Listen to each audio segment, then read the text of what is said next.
Magandang umaga sa ating lahat. Okay. Happy to kasi tungkol sa Pampanga at ang aking husband ay from Pampanga. Biglang ganon. May connection. Para na akong si Jasper. Okay. Joke lang. Alright. Next slide, please. Ano na ba nakikita? Hindi ko nakikita. Wala pa. Slide, please. So, I'm focusing on foregrounding today. And let's start with definitions. When I was listening to some of the comments before, meron ng nag-mention ng foregrounding eh. But I would just like to emphasize it today because perhaps some of us are not quite aware of the devices that we use in foregrounding certain ideas. So foregrounding is the linguistic strategy of calling attention to certain language features in order to shift the reader's attention from what is said to how it is said.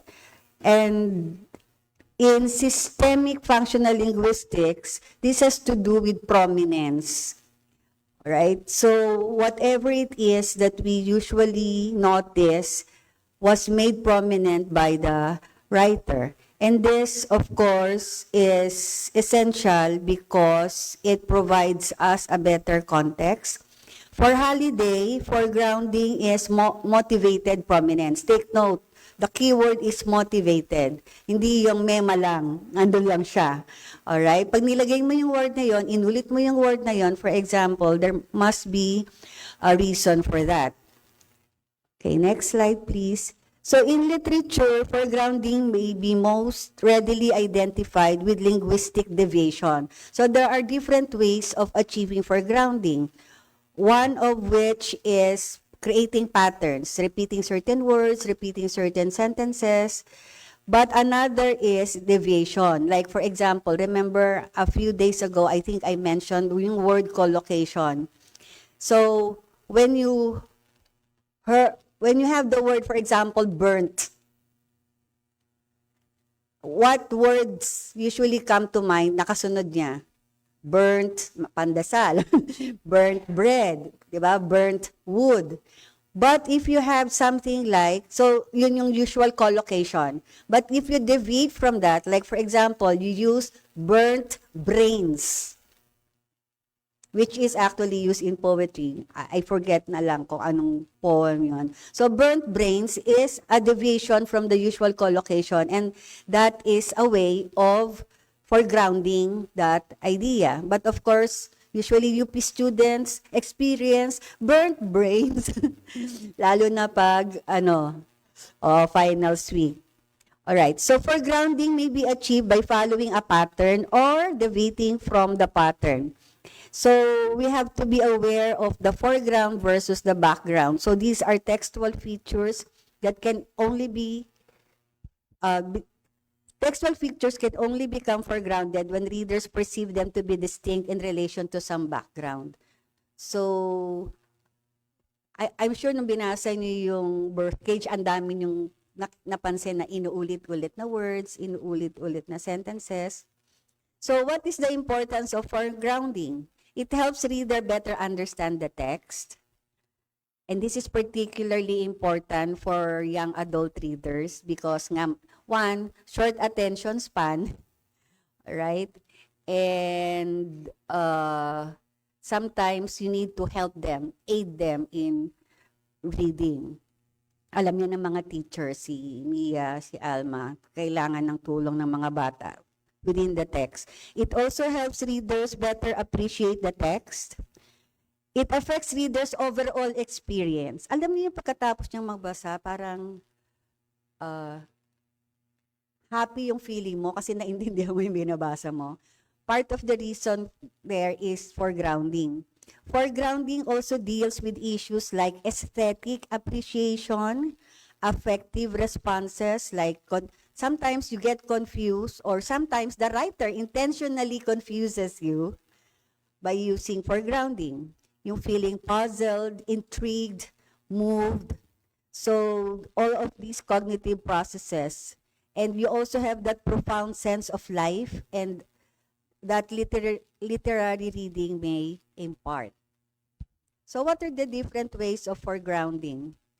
As mentioned earlier, creating a pattern using parallelisms. Ito, naririnig ko din dun sa ibang mga comments during the workshop. Using repetitions, deviating from the pattern. So in terms of syntax, whatever comes first in the sentence is foregrounded. Ang masayang example ko dito, pag gusto mong pautangin ka, i-foreground mo yung relationship nyo nung unyong utangan mo. Parang, sino yung lagi nangungutang kay Pepito Manaloto? Oo, di ba? Pepito, my friend, bago siya mangutang. Kasi yung first few words, yun yung ifo-foreground mo, di ba? Tapos in terms of tone, katulad yung kahapon, yung story ni Alpine, yung kailangan nasa second syllable ang stress ng mama. di ba?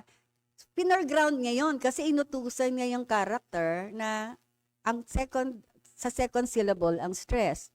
Tapos lexical choices which are least predictable, katulad yung kanina, yung burnt brains. And of course, the story title. Napaka-importante ng story title. So, for example, yung birth cage is a play on bird cage. O siyempre, maintriga ka na. Bakit birth cage? So, it's a way of foregrounding. Next slide, please. So, these are some of the questions that a writer can ask when writing. Is my use of repetition at the level of sound, word, sentence, paragraph, discourse, intentional and essential? O mema lang? What is it that I want my readers to perceive clearly about my work? Another question, are the words in each sentence, the sentences in each paragraph, the paragraphs in the whole text, arranged in the best way possible? That is emphasizing or de-emphasizing what should be emphasized or de-emphasized. Is diction or choice of word helping readers perceive what I want them to perceive? Diba? If you notice, some of the comments I usually give is yung choice of words, kung appropriate ba within that context. Alright, so let me go now to birth cage. So the title is a play on bird cage. Does the story provide enough clues to help the readers perceive how birth cage parallels bird cage? Yung mga tanong ko sa'yo. Patterns. Words that pertain to Pampanga as the physical setting of the story. Bapa, Kalamunding, Tatang, Koyang. Is the physical setting essential to the story or can the story hold even if it does not happen in Pampanga? Okay. So these are some patterns. Natuwa ako kasi talagang merong patterns yung the day I was born, I turned 9, born in December, planned his birth, born in February, girls born in February, my great aunt was born during this month, born the same day as Jesus, before I was born, back inside their mothers. If you notice, yung konsepto ng panganganak or being in the womb of the mother. So all of these echo the same idea, which goes back to the title. Ito pa, next slide please. Carjacking a woman, like a guava she'd plucked herself from a neighbor's tree. The kind my cousin Irene shoplifted from a 7-Eleven, can't trust their own blood because of free groceries. Ito yung, di ba, umaattend lang sila ng Couples for Christ because of the free groceries. Asking if she'd stolen it, that's something you would do, checking to see if the money is still there. What does it foreground? Parang mga offenses, di ba? Is it part of being caged because they have all of these things? And then I counted, I hope tama yung pag-count ko, repeated words, cage 16 times. Bird cage 7 times, lucky unlucky 3, lungs 6.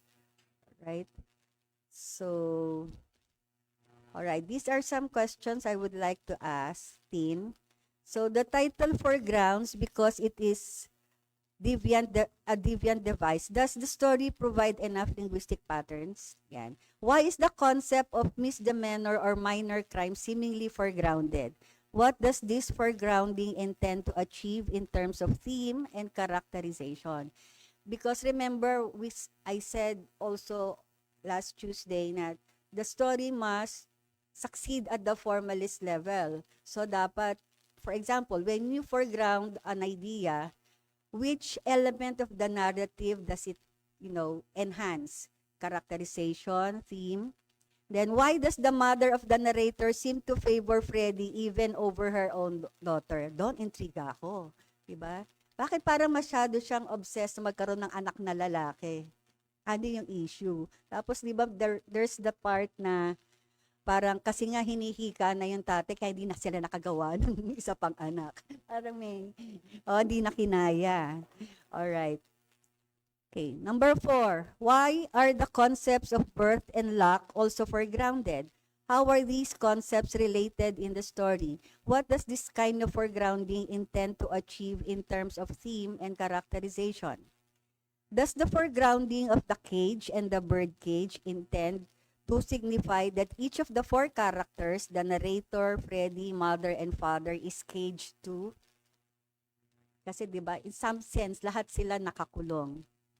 What is the main conflict in the story? What elements are foregrounded to help the readers identify it? How is this conflict resolved? So yon, those are some questions that I hope Tin will be able to answer later. Thank you. Pasensya na, mag-check na.